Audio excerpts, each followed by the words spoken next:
नमस्ते दोस्तों।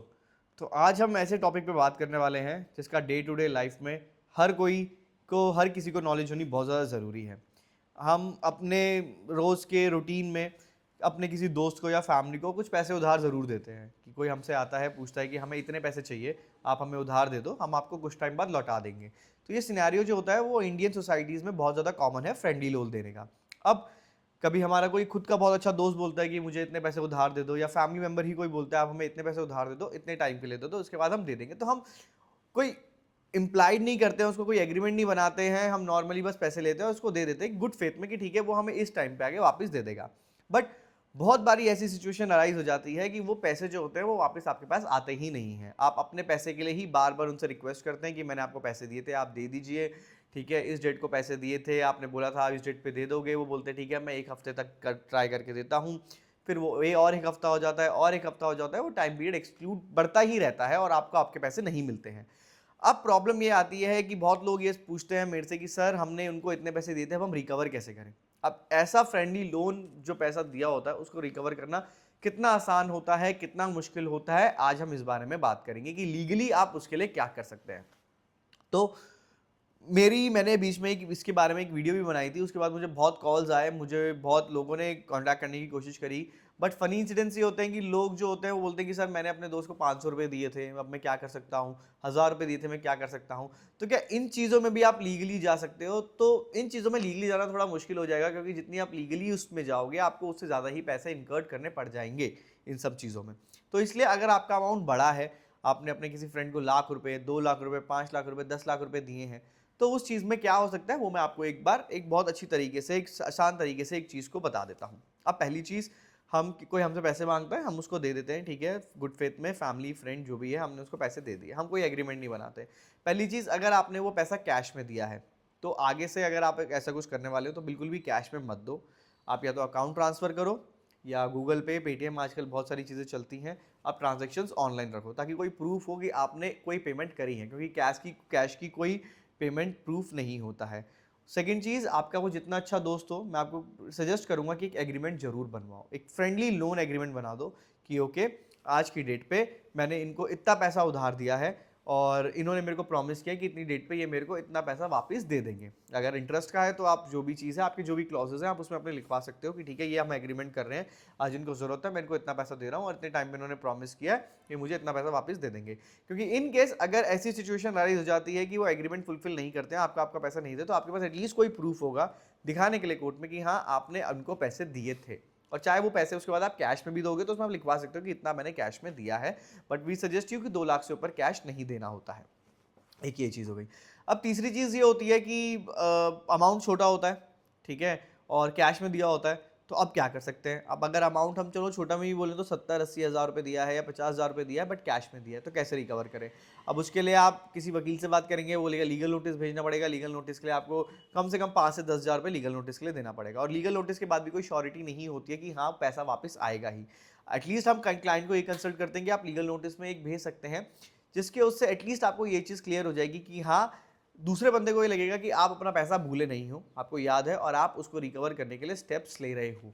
तो एक ये चीज़ रहती है। और अगर इन केस आपको कल को रिकवरी केस भी फाइल करना होता है तो वो एक लीगल नोटिस आपका as a annexure, as a evidence आपको बन जाता है। अब बहुत लोग बोलते हैं कि सर इतना खर्चा हो जाता है और लीगल उसमें जाना बहुत टाइम लगता है, तो उनको मैं ये बोलना चाहूँगा कि अभी तक तो आपको वैसे भी पैसे नहीं मिल रहे हैं, आप लोगों के लिए बैड डेप्ट ही है वो। बट अगर आप लीगली जाते हो तो क्या पता आप लोग रिकवर कर पाओ कोर्ट के थ्रू, और अगर कोर्ट के थ्रू आप रिकवर करते हो, अगर कोर्ट के थ्रू आप रिकवर करते हो तो वो विद इंटरेस्ट ही अमाउंट आपको वापस मिलेगा। ऐसा नहीं है कि कोर्ट आपको ये नहीं बोलेगा कि अगर आप केस जीत जाते हो तो आपको इंटरेस्ट नहीं देना, उतना ही अमाउंट आपको देना है। आपके जो लिटिगेशन एक्सपेंसेस लगे हैं, आपका जो इंटरेस्ट होगा वो आपको मिलेगा, आपको जो प्रिंसिपल अमाउंट होगा वो आपको मिलेगा, तो सारी चीज़ें आपको दी जाएगी। आपको जो मेंटल हेरेसमेंट का है कंपनसेशन, ये भी चीज़ आप उनसे मांग सकते हो कोर्ट में। अब ये रही बात की क्या क्या चीज़ें आपको पैसे कब मिल सकता है, कितना कैसे होगा। अब कोर्ट में जाना ज़रूरी है, मीडिएशन से हो जाएगा, वकील के थ्रू हो जाएगा, कैसे होगा, लीगल नोटिस के थ्रू हो जाएगा, पुलिस कंप्लेंट जहाँ करना है। तो ऐसे केसेस में सबसे पहली बात है कि पुलिस आपकी कोई कंप्लेंट नहीं लेगी। आप जाएंगे पुलिस स्टेशन, कंप्लेंट फाइल करेंगे, पुलिस मना कर देगी, sorry we are not inclined to entertain this complaint, I am sorry, आप कोर्ट जाएं, आप सिविल कोर्ट जाएं। तो ऐसे केसेस में आपको सिविल कोर्ट जाना ही पड़ेगा। आप सिविल कोर्ट जा रहे हैं बट अमाउंट तो कैश में है और कोई प्रूफ भी नहीं है, तो आपकी जो व्हाट्सएप चैट्स हैं, आपकी जो कॉल रिकॉर्डिंग्स हैं, वो एक सही एविडेंस है कोर्ट में लगाने के लिए। आप उसको लगा सकते हैं, आप दिखा सकते हैं कि हाँ मैंने इस इंटरवल्स में उनसे पैसे मांगे हैं और उन्होंने पैसे नहीं दिए हैं। और एक बहुत इंपॉर्टेंट बात जो आपको याद रखनी है, रिकवरी केसेस में जो लिमिटेशन पीरियड होता है वो 3 साल का लिमिटेशन पीरियड होता है। अगर आपने किसी को आज जैसे 2025 चल रहा है, 2021 में पैसे दिए थे और उसके बाद आपने वो पैसे उसके बाद उससे वापस नहीं मांगे हैं अभी तक, तो उसकी जो लिमिटेशन है और बीच में आपने कोई मैसेज भी नहीं किया है, आप भूल गए हो पैसे दे के, आपने कोई लीगल नोटिस नहीं डलवाया, तो उसके लिए बहुत ज़्यादा मुश्किल हो जाता है उसको रिकवर करना, क्योंकि ऑलरेडी 4-5 साल हो चुके हैं। अगर आप कोर्ट भी जाओगे तो कोर्ट आपको बोलेगा 2021 के पैसे हैं, अब आप उठ के आ रहे हो और आपने बीच में कोई कॉन्टैक्ट नहीं किया, कुछ नहीं किया। तो एक ये चीज़ रहती है, तो इसके लिए आपको बहुत ज़्यादा ध्यान रखना है। दूसरी चीज़ रहती है कि सर हमारे पास कोई प्रूफ नहीं है पेमेंट का, हमने जो पेमेंट करी है वो हमारी कैश में थी, कोई एग्रीमेंट नहीं है, कुछ भी नहीं है, क्या कर सकते हैं। इस चीज़ के लिए हम आप क्लाइंट को ये सजेस्ट करते हैं, मेल पे बात करो, मेल पे मेल भेजो, व्हाट्सअप मैसेजेस भेजो, कॉल भेजो और वहाँ से एक्सेप्टेंस लो, जैसे जैसे कि हाँ हमने पेमेंट रिसीव करी है और हमने आपको इतनी पेमेंट दी है, आप हमें प्रॉमिस कर रहे हो कि आप हमें पे बैक करोगे। तो वो जो व्हाट्सअप चैट्स होते हैं, कॉल रिकॉर्ड होती है, वो एनी हाउ आपके काम आ जाएंगी बाद में चल के कि हाँ ठीक है, इस बेसिस पे आप केस अपना बना सकते हो एविडेंस के बेसिस पे।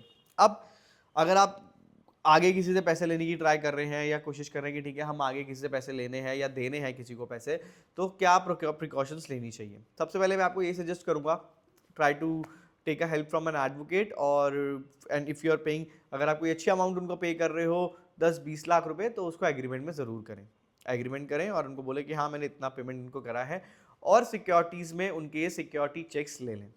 अब सिक्योरिटी चेक्स लेने का फ़ायदा क्या होता है, अगर आप सिक्योरिटी चेक्स लेते हैं, अगर वो बंदा आपको पेमेंट नहीं कर रहा है, आप चेक भरिए, चेक डिपॉजिट कर दीजिए, चेक बाउंस होगा, चेक बाउंस की क्रिमिनल प्रोसीडिंग उन्हीं के अगेंस्ट में इनिशिएट कर सकते हो। और यहीं अगर आप सिविल केस में जाते हो, आपने एग्रीमेंट बना लिया, चेक नहीं लिए, इस केस में जब आप सिविल केस में जाओगे, सिविल कोर्ट में जाओगे, तो आपको कोर्ट फीस पे करनी पड़ेगी। आपका अगर 10 लाख का अमाउंट है तो 10 लाख में आपको 3% कोर्ट फीस पे करनी पड़ेगी। तो चेक बाउंसिंग केस में आपको वहाँ बचाव होता है जो कोर्ट फीस पे करने के लिए। दूसरी चीज़, चेक बाउंसिंग में आपको एक जो काम की बात होती है वो होता है कि आपको वहाँ पे वो क्रिमिनल प्रोसीडिंग है, वहाँ पे अगर वो सामने वाला पार्टी नहीं आता तो अरेस्ट हो सकता है। सिविल केस में सिर्फ एक्स पार्टी होगा। तो ये थोड़ी बहुत बातें हैं जो बहुत इंपॉर्टेंट है। तो अगर आपको भी लगता है कि हाँ आप कुछ लेने वाले हैं और आपको हेल्प चाहिए उस चीज़ में, तो आप लोग किसी लोकल वकील से जाके कंसल्ट करें, उनसे बात करें कि क्या क्या हमें करना चाहिए, और एग्रीमेंट ज़रूर बनवाएं, ये बहुत ज़्यादा ज़रूरी है पैसे लेन देन के लिए। तो आई होप आपको इस वीडियो से कुछ एटलीस्ट सीखने को मिला होगा कि हाँ कि ये जो पैसे रिकवर कैसे करने हैं जो हमने दे रखे हैं, और अगर आगे आप किसी को दे रहे हैं पैसे तो कैसे उसमें क्या क्या प्रिकॉशंस ले सकते हैं। Thank you.